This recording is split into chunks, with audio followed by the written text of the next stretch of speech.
the youngest secondary in the NFL.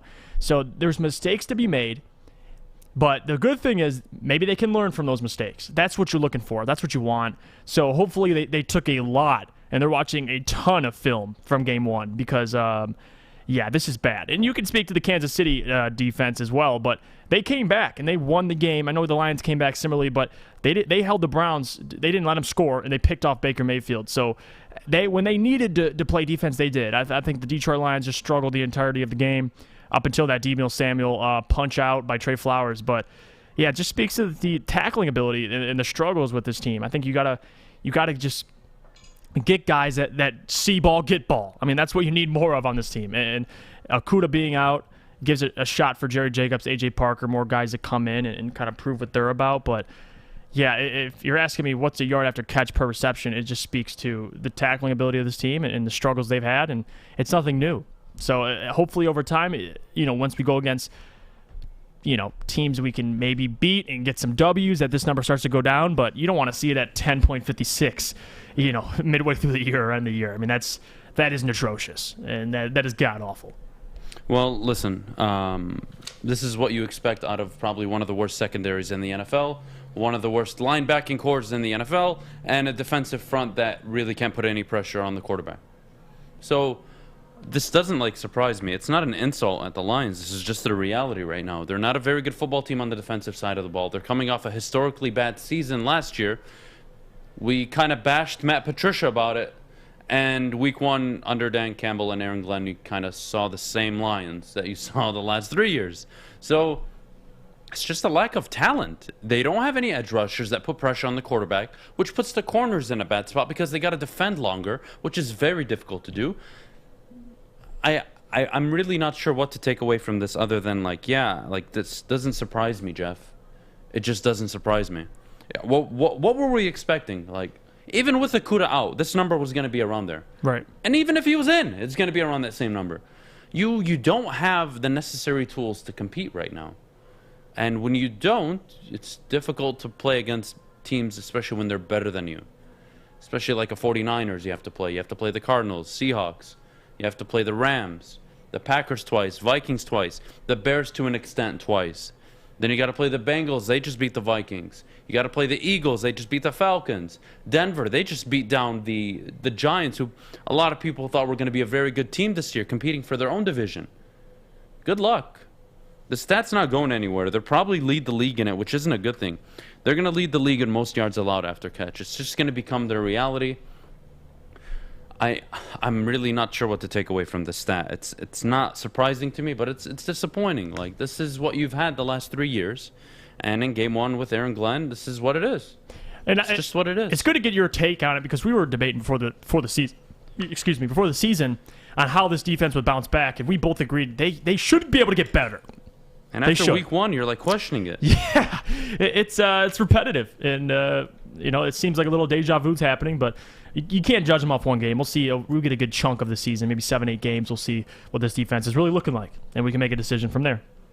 Yeah, I'm not looking forward to the rest of the season with this secondary. I want to see the young players in it grow, develop, mature. I want to see them get reps, make mistakes, make plays, ideally. But this stat's not going anywhere. We've got the whole season, and it's only going to get worse for this team. So you got Devontae Adams, Valdez-Scantling, Lazard, Aaron Jones next week, and you have Aaron Rodgers. And Robert Tonyan. You're going to have to defend the pass next week on Monday night, and it's going to be difficult. So those are my takeaways on the stat. Kennedy, could you walk us through? I mean, what are we supposed to do here? I mean, I don't know. I guess my question, I can't remember a time when this was much different anymore. So how much of this is the fault of the leftovers that are still here from the Bob Quinn era? I don't want to say a majority. I think it's 50-50. I think they've done a good job of cleaning out most of the players that were on that roster. Now, some of the better players that you don't want to get rid of a Trey Flowers, these kind of guys, edge rushers, they're here, but it doesn't look like anybody's playing any good. Mm-hmm. You can blame it on the previous regime, but you had all offseason to kind of develop this team and make them Right. Put them in positions where they're not getting embarrassed like this. And, maybe by week 4, week 5, it settles down. But, for the coming weeks, I expect the same. I really do. I really do. And most of the time, they're still developing these players. It's not like Matt Patricia turned them into a final product and Dan Campbell inherited them. It has to do with the fact that they're still young. They're still making mistakes. So you can call it what you want. Obviously, you can't excuse mistakes after year 3 and 4, but year 2 for some of these guys, and maybe even year 3. You see, you try and do what you can. I mean, Aaron Glenn's coaching them up, and you only have to evaluate them over the long term of the season. You got to get a big sample size before you start really judging both sides of the ball for this team. Fair enough. Right. Kennedy, what I want to ask you is, Darius Slay has gone. A lot of Lions pieces. Why do you say these things to me? This is like how we got here, right? I don't like it. How long do you think it's going to take this defense to really find their groove and at least be respectable? I'm not saying to be world beaters. They need talent. They need more secondary help. They need linebacking help. They need to put more pressure on the quarterback. But are you looking for this team to improve enough this season where you're like, okay, I have something here? Kind of walk me through what you're feeling, because I know the defensive side of the ball is kind of something you're very emotionally attached to. Yes. Well, yeah, especially like my corners and my safeties. I just love them. But, yeah, I was really hoping that Okudah would have some sort of formative year. I thought by year 3 he would really have it down and be at least at Slay's level. Clearly that's not going to happen now. I was going to give it, this year, and then they were going to be pretty decent the next, especially Okudah. But now, that's all kind of falling apart before my eyes. So I'm going to say I'm going to have to give it an extra year, maybe 4. I don't know. Fish, I got to hear your take, man. This defense is god-awful. 10-7, Fish. Please explain to me how this team is going to recover. I don't even want to hear about the 10-7. I just want to hear your expectations going forward with the rest of the year with Okudah out.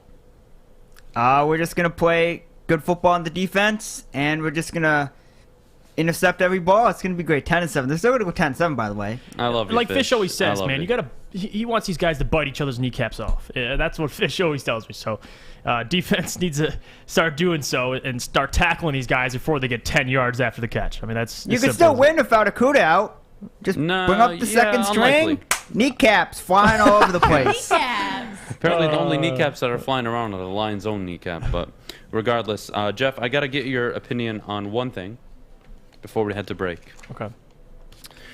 Dan Campbell, now I believe 4-8 as a head coach, 4-7 as an interim. What are your expectations for Dan Campbell this year? I've kind of been clear on mine. I'm not going to judge him this year, but give me, just in 2 minutes, give me the full season rundown for Dan Campbell that makes you comfortable not only going into year 2, but year 3, really. I said this prior to the season on this show. It's about growth with these players. I think Dan Campbell inherited such a young team. It's about growing these players, about establishing a culture, which he's done very well. And he hired an amazing staff. He's pretty much checked all the boxes. The next one is, can you compete? And he did it game 1. Obviously, the 38-10 was not pretty. But after that, he showed that the team could still fight. And you want to see them build off of that. So year 1, not really expectations. I did pick them 6-11. That's just my gut. But other than that, if they go 4-13 or 5-12, it is what it is. This is the year for them just to really establish culture, get the system down pat, and the next year bring in 2 first-round picks and the rest of the draft class and build off of that. So year 1, not really looking at the win total as you would agree. It's more so just how he does it on the field. Are we getting a ton of penalties every game? Do we have 11 men on the field? How are you using our timeouts? How are you in late game situations? This is what the stuff I'm wondering, because everyone knows in Miami when he didn't take a timeout before the half and he had that little mistake in Miami, he's learning as a head coach. I want to just see him, have little to no mistakes going into the year 2 and just grow these guys. I mean, that's what everyone should be hoping for. Not the guys who are here saying, we don't know what this team could do. They could win 11 games. No, it's about growing these guys individually, and that's what makes the Okudah injury so much harder. So to answer your question, it's about growing the young guys and just establishing a culture, and that's really all it is. Can it get worse for the Lions from here? It could. It very well could. Do you expect it to get worse? I don't want to say no, I don't, but it could. And then there's always that if that they could slowly go down a hill, or they could turn the corner. I'm going to break your heart. They will. They can and they will.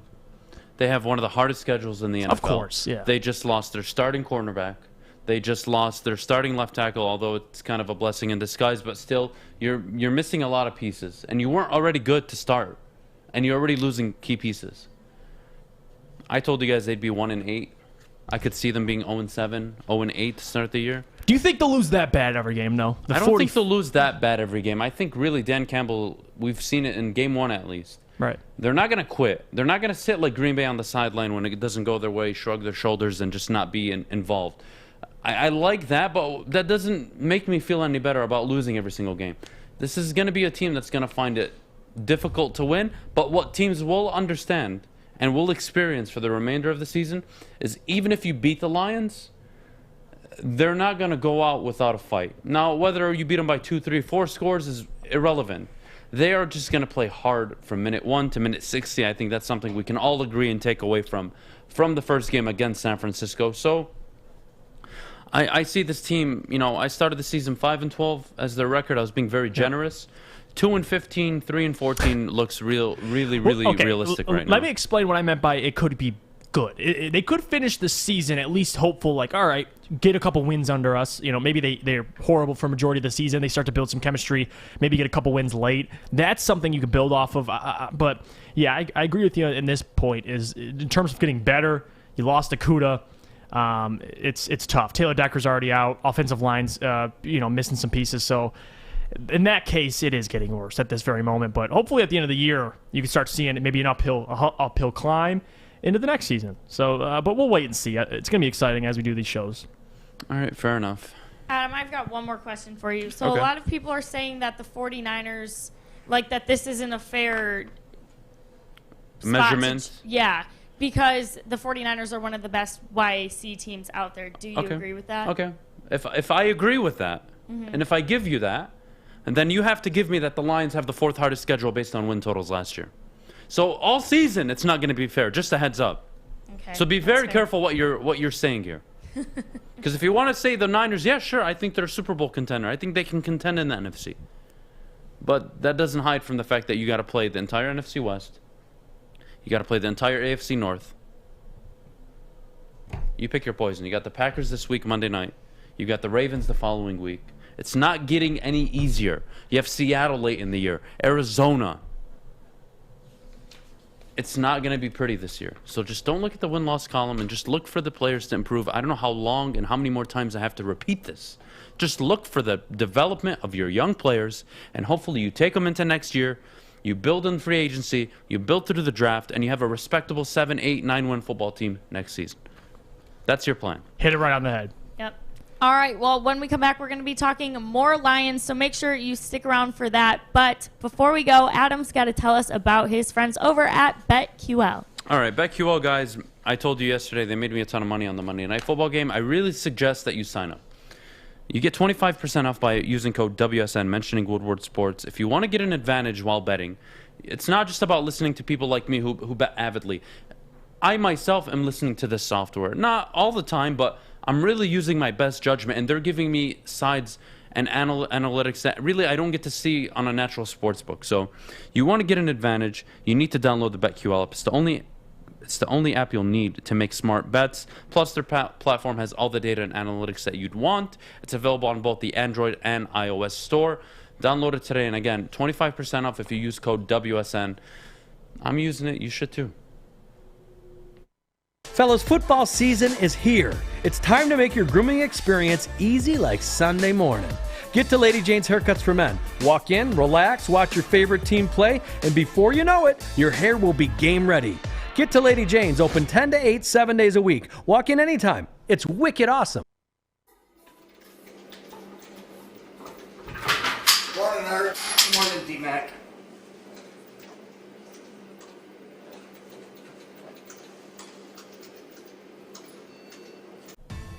Welcome back, everybody. You're tuning into the Morning Wood on the Woodward Sports Network. Happy to have you here on a beautiful Wednesday.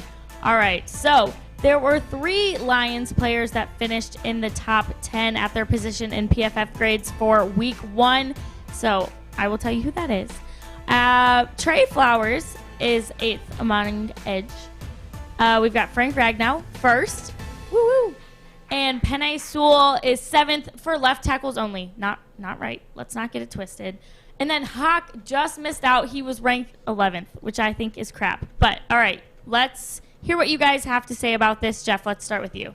I mean, obviously, it's good news. You want to see T.J. Hawkinson's going to be higher on that list, but Penei Sewell is really the one that stands out to me because, listen, I know my man Ryan Reactions is still going on about he doesn't believe he had the terrific performance. It was okay at best. But no, you got to understand how big of a performance this was. Yes, he gave up a sack, but the meaning behind it. I mean, his very first game in the NFL, youngest player ever to start at left tackle. That's what the Lions need to understand. Like, after picking Okudah, listen, you don't want to have another bust. Adam said it best last show.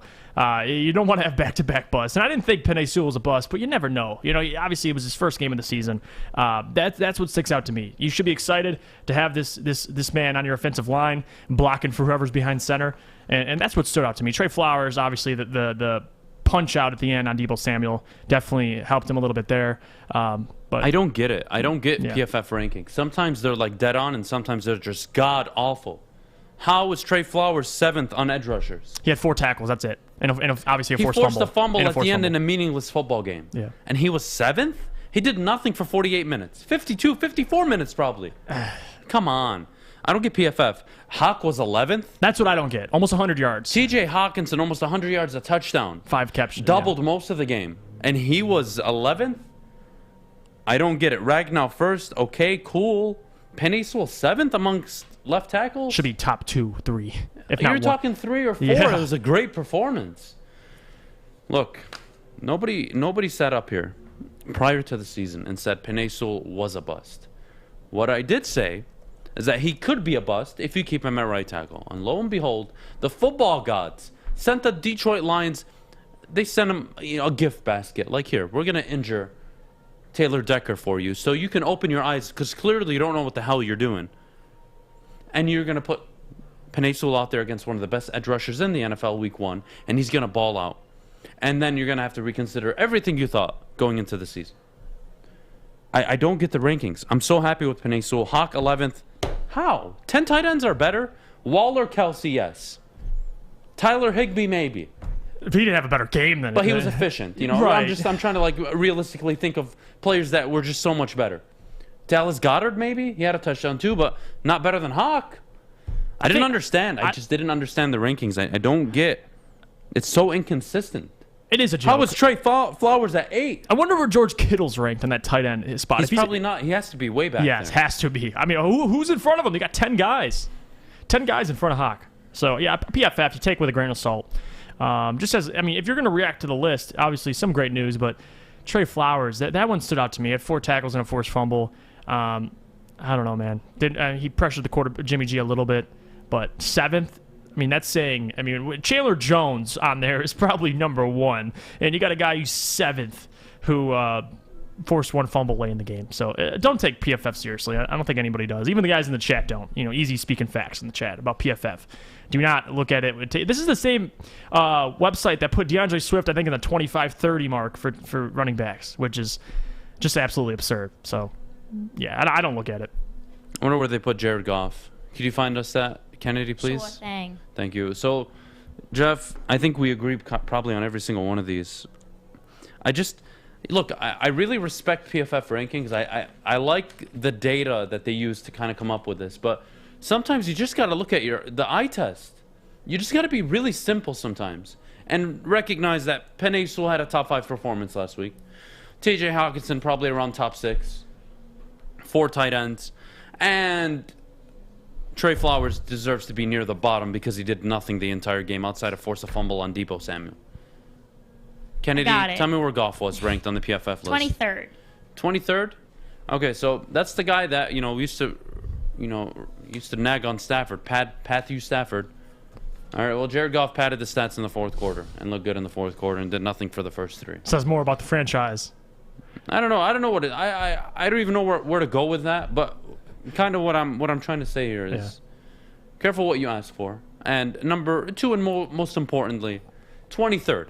This is a guy that we're raving about, and not we, but everyone in the chat. Jared Goff threw for this amount of yards, and he threw this many touchdowns. He only threw 1 interception. He led us back. 23rd. Yeah, and not to like twist the knife, but Stafford was first. Of course he was. 20 of 26. He threw the Efficient. ball 32 It hurts. less times. He threw the ball 32 less times than Jared Goff. Down the field. And he only had 17 less yards. I wonder what his yards per Perspective. attempt were, like Matthew Stafford. Probably he was I wanna slinging say that it thing. was around 15, Yeah. 16, something like that. Deserves to But be number one. Had a great game. totally deserves to be the number one. I would put Brady at 2, and then probably Dak 3. Mm-hmm. Oh, You're way Mahomes off. 4. You're way off. Am I? Way off. Really? Who's two? Jameis Winston was number 2. Oh, because he was. Well, he yeah, had 15 5 attempts. touchdowns. He was But efficient. still, Russell he only had Wilson was 14. 3. See, this is like where you got to like eyeball test, right? Jameis Winston, they had a run. They dominated the offensive line, and they just hit him on 5 deep balls, essentially. Well, not 5, but 3. And then 2 came in the red zone. Okay. Who's number 3? Give me the top 5. Okay. 1 Stafford, 2 Winston, 3 Wilson, 4 Bridgewater, 5 Mahomes. Bridgewater. When I told you you were way off, I wasn't lying. Bridgewater above Mahomes? Bridgewater played okay. Okay, see, like the grading scale is so ridiculous. I don't get it. Do I trust Waller in fantasy? The guy cost me my first game of the season in my league with my friends. Yes, I trust Waller. He's dominating. What he had, like almost 20 Yeah, targets. in 10 week receptions. He had 19, 20 targets. 19 targets, I believe, was the final number. 10 targets. In the crazy. last 6 games, he's got 72 receptions, over 800 yards receiving. In the last 7 games he's played. He's on track. How is that fair? That's on track to blow out Kelsey's record. And you go into the game against the Las Vegas Raiders knowing that's the guy you got to stop. And you still can't stop him. It's What do I ridiculous. do? What do I do? Anybody else have fantasy questions? Feel free to ask. Yeah, that's a good question. How far down was Brady, Kennedy? Please tell me he was at least top 10. Snap. I just closed the tab. Please tell me, hold. Brady was did all the analytical things right. Converted on 3rd down, and of course with under a minute left, he takes him down the field. Herbert's another one I want to look at, too. Yeah, Herbert should be in the Okay. God, his okay, 3rd down I got career. I'm very this. frustrated with this list. As most people are with Okay, PFF Tom Brady lists. was at 9. Okay. Herbert, 15. what the? Above Watch under your mouth. Bridgewater. I'm gonna watch my mouth. Herbert 15 Against and he, the and he had tough- the most 3rd down conversion throws in the NFL week 1 Against a Washington- one of the Baker best is defenses. before him at 14. This is ridiculous. Baker? Turn the ball Baker over. turned the ball over in the most important times of the game, and whatever. Yeah, get me away from PFF. Yeah. I don't care. We can talk all anymore. day about it. Give me Kennedy, away get from me it. out of here. Get I us know, out of I here. know. We're done we with all this. knew it was coming. All right. Well, coming up next, we've got Fish's Facts, the best part of the day. Woo, Fishy. And before we go, Adam's got to tell us about our friends over at Levels. All right, guys. This Friday, Levels. We're going to be down there. Not we, but Joik. Joik Bell, Darren McCarty, Neil Rule are going to be down at Levels in Centerline. Big D Energy will be broadcasting live and saving you money.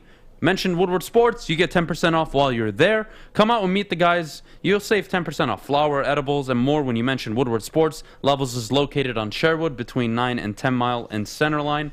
And guys, Monday Night Football, please join us.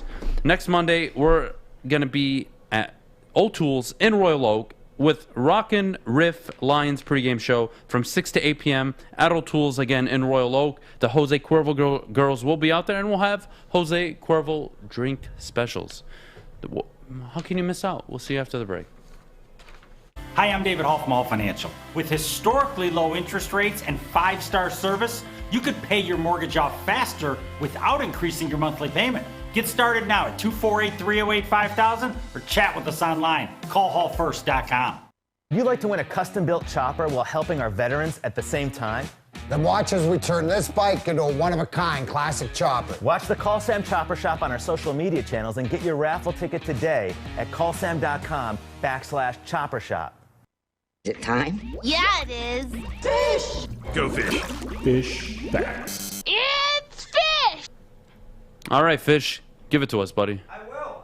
Today is a lovely Wednesday afternoon, morning, whatever it is. We have Tiger Facts Day, by the way. None of you guys watching the Tigers-Rays game, which happened yesterday? No, what happened? You'll see in the facts. We go from Detroit to Adam's favorite happy place, Tokyo, Japan, where we saw Dave Ford, the sumo from the Kogu Econ yesterday. I was not watching. I will be watching at 3 a.m. over the weekend. The same guy yesterday in the blue took part yesterday. Is it mic on, Fish? The royal blue. In the royal blue, now it's on. In the royal blue, the purple, whatever color he's in. In the purple yesterday, the royal blue is a very good wrestler as well. I believe he has 3 wins. Oh my God. Dominant. And yeah, that is a slapdown.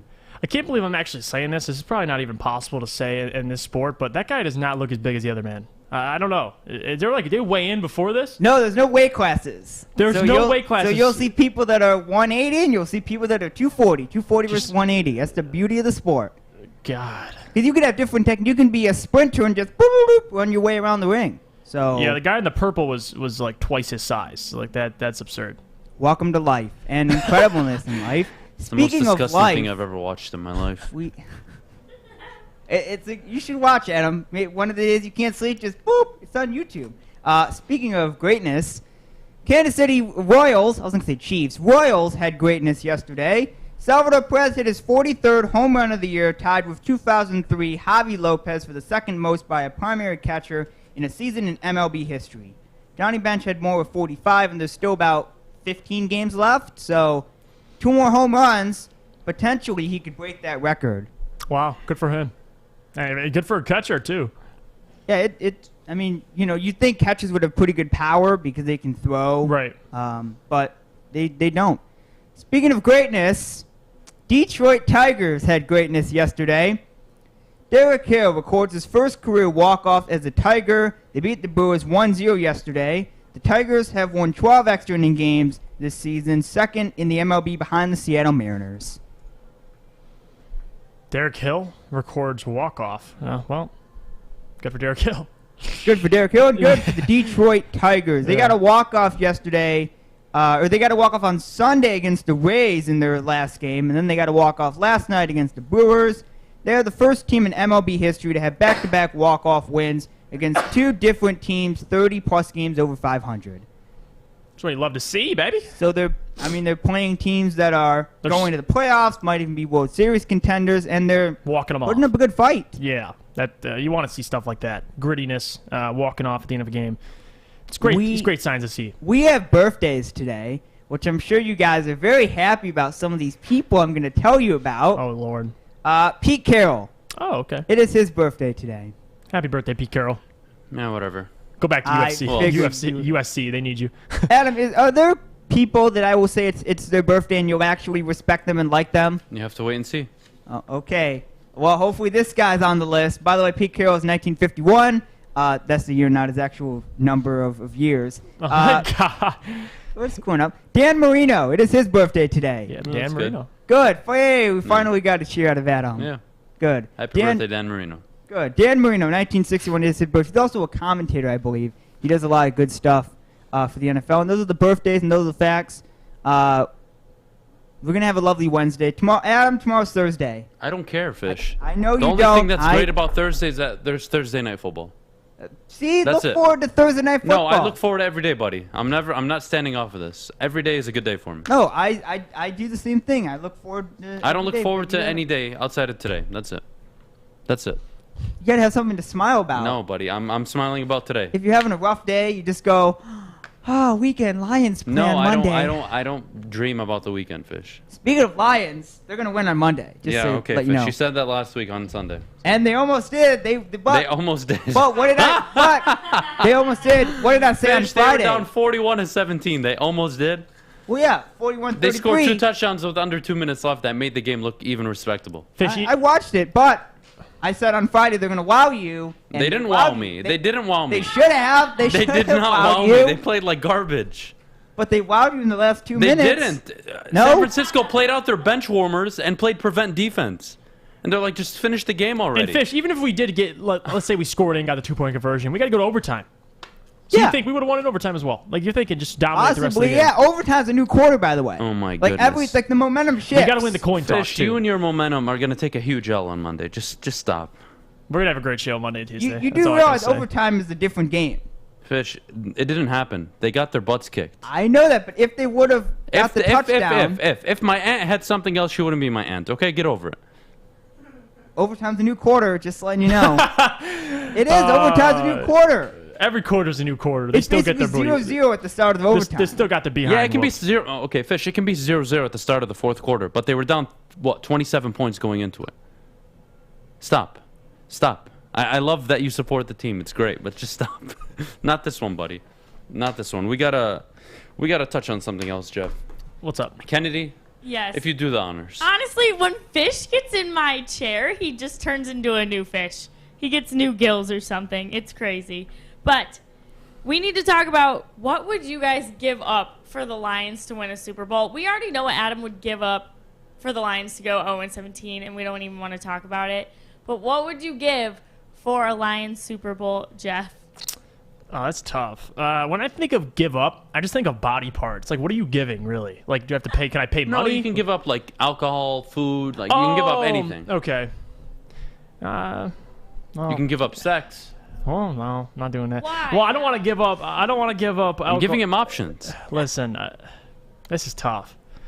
You have one already in mind? I'm not saying that until you say it. Oh, I can't. This is tough. I don't want. I have a good one. I have a good one. I don't want to give it. up. Like I would say like a toe, but Why would you give up a toe? You'd lose your balance. I don't You know. would lose your balance. I don't know what I give up. I'll give up. I don't know. I honestly don't know. Like what I could say like snacks, but then no, I'm not gonna give up snacks. Take my pinky toe away. I would give up fried food. I would give up. I can't do that. My left hand. I'd give up alcohol. I'd give up anything. Take my you name pinky toe. it. I'd probably do it. You know what? Take my pinky toe. I'll live Why? without Your it. pinky need toe. pi- you don't Your need a pinky pinky toe toe. is so important. Are you No, serious? it's not. I thought they said that's the one you don't need to balance. You will like literally become a paraplegic without your pinky You're toe. so dramatic. That's so dramatic. Adam's like, check my foot right now. No pinky on there. Honestly, for a Lions Super Bowl, one of my only Would pride you give up joys- smoking and I alcohol? already did. Smoking and alcohol, Kennedy, God, for a maybe Lions not to win the alcohol, Super but I Bowl. already gave up vaping. I wasn't smoking. Same thing. Thank you. Same thing. But I already gave up vaping, and so did Art. So everyone be proud of us. But Hey, I would give up watching reality TV, which is one of my only joys in life, and I would give that up. I for like Super Bowl. I like OG Kush. He said, take a kidney. You don't need both. True.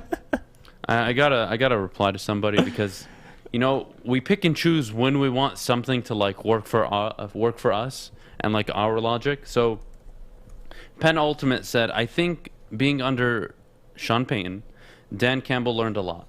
This year's gonna be rough, but I have faith in the new regime. Okay, like I'm okay with saying that. But Bill Belichick's coaching tree, how's it turned out? And then you compare it to an Andy Reid's, and it's no guarantee because I worked under somebody brilliant that I'm brilliant or that I am capable of becoming brilliant. So I wouldn't hold your hat on that. You know, be very careful what you compare him to. We really don't know what Dan Campbell is yet. Outside of a rah-rah coaching guru, we don't know X's and O's how he is in the film room. Like, we'll find out over the next 8, 10, 12, 14 games, like, how is he adapting? What's the game plan changing? Like, we saw what they wanted to do with the running backs. It worked. Right. Well, next week, teams are going to game plan for that. How are you going to counter? So, we're gonna learn a lot from Dan Campbell this year. And I'm curious. I wanted to touch on that. But, guys, in the chat, what are you willing to give up? Body part, food, doesn't matter, for the Lions to win a Super Bowl. Fish, I want to hear yours. Yeah, Fish. I want to hear Actually, Fishes. would you give up watching sumo wrestling and cricket? I don't know what. Sure, I guess. Sure is not. You Really? got to say yes, Fish. Well, could the Lions Super Bowl just happen naturally? Do I have to give up something to? Well, it's just a fun conversation in the morning, Fish. That's all. What did I give up? What would you give up? Come on, give me something good. Bagels? Food. Well, you'll You die, have to Fish. eat. You but can't die for the Lions Super Bowl. well, actually, you could live off of water technically, but because I he's don't. a fish. For only for so long, but That might he is make a it fish. better because the Lions win. I get excited and I get to eat. All right. Well, listen. I'd give up anything for the Lions to win a Super Bowl, but we'll see. People have been saying that for 60 years, so we'll see how much longer. Get ready they'll to be have wait. wowed. We were actually talking about this in the office yesterday. Like, what will happen to the actual city of Detroit if it ever happens? If and when? it'd be the biggest parade you would ever see. Well, Detroit just wouldn't exist afterwards because it'd all be like set It'd all on be burned fire. down. Yeah. People would go absolutely crazy if the Lions won a Super Bowl. The Red Wings could win the Stanley Cup next year. The Pistons could win the NBA championship in 5 years. Mm-hmm. The Tigers could win a World Series in 4, 5, 7 years. It will never trump the first Lions Super Bowl. It would never. It wouldn't even be on the same scale. You're talking a minimum of 1 million people. A minimum, easily, I could guarantee it, would be out for that parade. Oh, yeah. So, yeah, I don't think there's anything to compare for, what's the word I'm looking for our Lions Super Bowl parade. No, it wouldn't be even close. People thought Philly was crazy when the Eagles Philly won. are a bunch of rude people. That I don't like Philly. But at least Detroit people are nice. They're delusional and stupid sometimes, but right. they are good people. Mm-hmm. So, but I'm just saying it's going to be even uglier around these parts. So anyway, I'd be excited. I'd give up reality TV, I think, for it, which is saying a lot for me. But we have to get out of here, you guys. We will see you right back here tomorrow. Same place, same time. We will see you then. This has been Morning Wood. What?